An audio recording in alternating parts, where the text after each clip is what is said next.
Now, of the two new Mahindra EVs based on the INGLO architecture, the XEV90, as the name suggests and as you can sort of get a feeler from just with the looks, is the one that is more traditionally Mahindra and the one that is a bit more luxury focused. So if you aren't used to electric cars, then this might be the one for you. Now start driving the XEV90 and it's a bit more familiar, the overall driving experience, considering there is more than a hint of the XUV 700 still in this car. So yeah, in terms of the seating position, again it has that you sit fairly high up, you have a flattish kind of bonnet in front of you. These pillars and the overall layout is much more like an ICE car. Although I must say that the overall seating position, the way the steering reacts to you isn't very different, it's only slightly different. And that's really down to this more traditional layout of the dashboard. Fairly comfortable as an everyday car. Now coming to the driving experience, again, hardware and the mechanicals are identical between the BE60 and the XEV90. So very broadly, they also drive similarly. So again, this electric powertrain delivers power in a linear, clean fashion. There's not that big, huge lump of torque that's hitting you every time you press down on the accelerator. And like in the BE60, you do find that the performance, it's there right up to over 100 kmph, about 120ish is the fastest that we've gone, and it's fine. I mean, it's still pulling there, so overtakes and all of those maneuvers are not really any issue. Having said that, these are fast cars. They are the fastest cars made by an Indian manufacturer ever. So this one does 0 to 100 in about 6.8 seconds. So yeah, you do have that sense that you are faster than most other things on the road, which does create a good sense of luxury. Now something I'm noticing at these high speeds is the wind noise. There is a bit more of it compared to the BE60. Maybe it's down to these bigger mirrors. But yeah, other than that, they broadly drive very similarly. And that goes with the way they ride and handle also generally. The INGLO architecture uses a 59 kWh or the larger 79 kWh battery pack seen here. The cells seem to have been sourced from BYD and feature the blade battery technology and cell-to-pack construction. The more upright shape and greater weight make the XEV90 less efficient, but there is still a good 656 kilometers of range as per the ARAI cycle. So you can expect between 390 to 430 kilometers in the real world. So again, you have a steering setup that is light, easy to drive. It's mainly focused on city driving or the everyday driver. So yeah, it's effortless and really quite easy to maneuver, not that much of an issue. And in terms of the ride, again, you do notice that with these large wheels, there is a slight bit of firmness, and that inherent firmness that you have with EVs. In the brief time that I've spent driving these two cars, this does seem to be tuned a bit softer, a bit more focused on comfort, very marginally. And you do notice that over a broken patch of road. While you do feel it, you do notice the sharp edges, there is a bit more travel in the suspension, I feel, which does give you a better sense of comfort. But that also means that high-speed stability is maybe not as good as the BE60. It's just a hunch. You do notice that you have to make small corrections with the steering wheel, often a bit more in this, or maybe that could be just down to the fact that we're driving on slightly more uneven roads.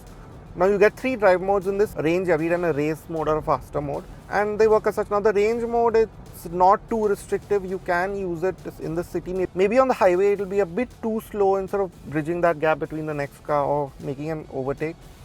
But otherwise, the everyday mode is, I think you can just put it in that mode and forget about it. And then you also have the regen mode. Now I'm driving it in this auto regen mode, and the idea seems to be to manage regen and power compared to your surroundings. So if there's a car in front of you, it's supposed to ramp up the regen and then free it up when there isn't anything. It is fine, but I do notice that the regen, it goes into regen a bit more sharply than in the other modes. So if it were for me, I would just stick to a regular regen mode, and that would just make the drivetrain a bit more predictable too. Same goes with the braking. Now in this auto mode, it's not quite as seamless, but we would have liked, like I said with the BE60, a bit more feel from the brake pedals. That being said, the cohesion between the friction brakes and the regen is well sorted. So the changeover isn't very abrupt or very sharp. So if you are getting used to driving EVs, it's not that much of an issue. The XEV90 is less outrageous in its looks than the BE6e, but you still find that it does stand out. Yes, it's not quite as taut as the B6e, but you do have a more imposing look with the prominent lighting and the big fascia. The bodywork has a softer edge to the angles, but the long fastback look means that Mahindra has used its nearly 4.8 meter long length well. Now with the XEV 9e, you also get a bigger frunk, 150 liters, and I must say this is a pretty sizable space. You have a sub frunk underneath it, which is pretty decent. So yeah, you can put more than just charging cables here for once, and it does do its job. The rear has a long rear roof, although visibility from inside is still somewhat compromised by the rear headrest, but the soft sculpting and rounded edges to the bootlet do manage the mast well. You also have less complex detailing around the bumpers, going with the more grown-up theme. Now, one of the ways Mahindra has used the longer length of the XEV 9e, this is 4.7 meters long, the BE6E or the B6E is about 4.3 meters long, is in the kind of space that it offers. Now, you have again quite a large boot, and I must say that this less aggressive coupe shape has helped on the inside as well. So yeah, while the lip is still really quite high, I think it's again a flat square space, reasonably good. And here too you have a spare wheel as well as some space for your knickknacks over here, which is pretty decent. Now you also get a 60-40 split and a few more functions. You have these tie down hooks at each end, a few other hooks around here, and another 12-volt outlet. With the XEV 9e, the 207mm of ground clearance doesn't change, and nor do the fun bits like the equalizer themed light show, a feature that lets you monitor the car's surroundings like Tesla's Sentry mode, the UV cut glass all around, and NFC entry. As soon as you get inside the XEV 9e, now this can't be ignored, this massive widescreen display. Now this whole stack, so to speak, is 43 inches across, and you effectively have three 10.25 inch screens within them.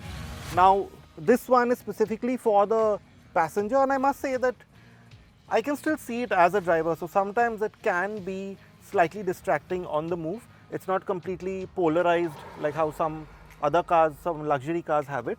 But what you do get here is a smattering of functions. You have all those apps. For example, you have your YouTube, even your social apps like Instagram. You can also get your work done and so on. So all of that, music apps, all of that just goes in here. And you can also play your own media, and there's also a browser. So if you want to just go on the internet, you can do that. So mainly it's for the passenger to sort of spend his time. Now this one is again similar to what is in the B6E. So you have this new screen which is quite slick. It has a Snapdragon processor, so the transitions, the responses, they really are fairly nice. So you have navigation controls for the climate, all the drive assistant functions, pretty much everything that you might want to control, the weather, all the connected apps. So all of that you can just control through here.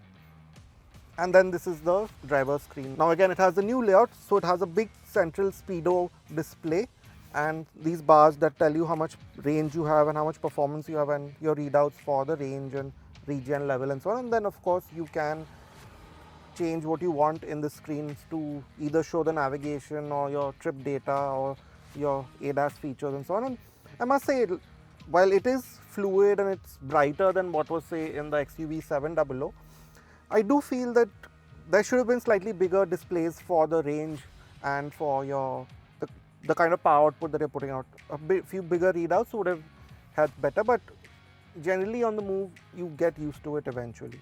Now this steering wheel is also new. It's slightly different from what you get in the B6E. It has a more rounded shape going with that slightly luxurious theme to it. And yeah, you have the same sort of flat buttons here, that illuminated Mahindra logo, and those buttons to control the regen, which again I think should have been the other way around. Maybe the plus could have been on the minus here.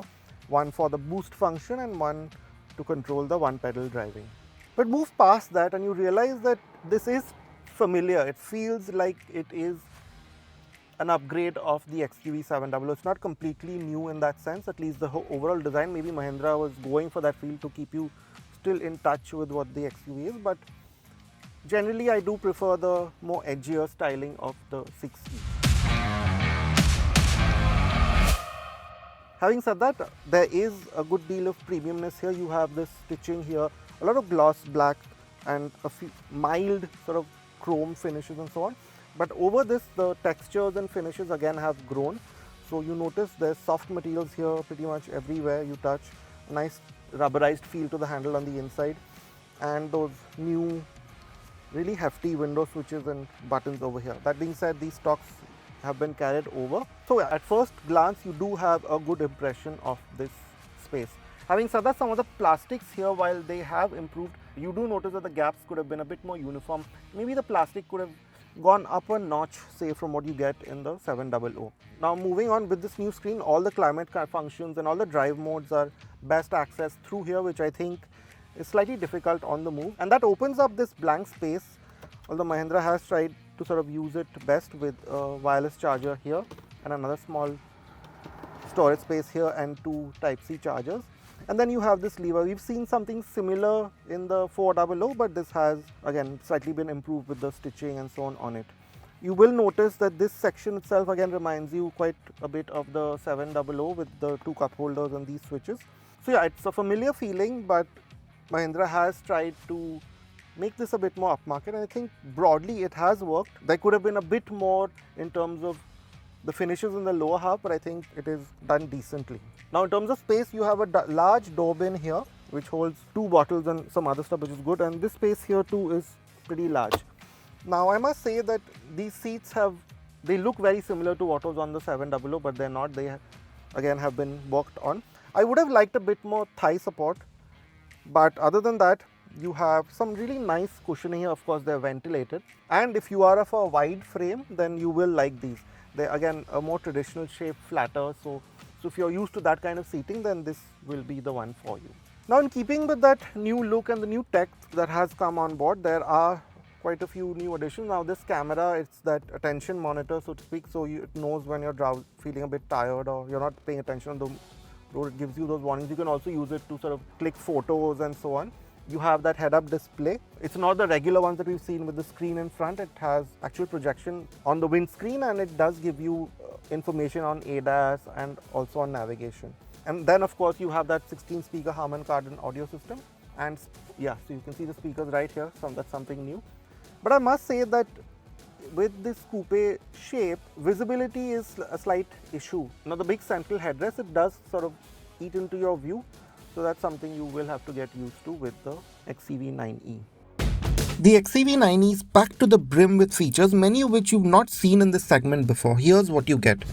Safety too has taken some big strides forward. There's a new self-park feature that you can use from outside the car, a more advanced ADAS system with better obstacle detection, 7 airbags including a knee airbag, and an interior camera to monitor attention levels. Now while the B6e and the XEV 9e both share the same 2.77mm wheelbase, you do realize that Mahindra has been able to carve out a bit more space in here. Of course, there are a lot of other things, but the space itself also seems to be a bit more, at least the impression of it is that. Now you notice that with the seat, it's sort of pushed back a little bit. You have a slightly more laid back position to it, and these seats are placed a bit higher, I feel, so I have more space under my feet to put my leg in. Leg room or knee room is again slightly more generous, I feel, than the other one. And generally it feels like a much more spacious car here, and again to some extent reminds you of the XEV 700, although things have moved up from there. Now what you do notice is that unlike in the B6e, there is a good deal of thigh support. The seat has been placed higher and the cushion has been brought forward. It's a much longer seat in that respect, so you are definitely more comfortable here. And the bench, it's again slightly more traditionally what we've seen from Mahindra. It's flat, simple. So with that fully flat floor, you can fit a third passenger here more comfortably than in the 6e. And of course you have a separate headrest for them. And also I must say that you also get a pretty neat angle of recline. Now coming to the other bits, there are also more amenities here. You get a sunshade, of course the Harman Kardon speakers, the cup holders or the door pockets, they have fairly decent sized door pockets, and you also have a wireless charger here in the middle.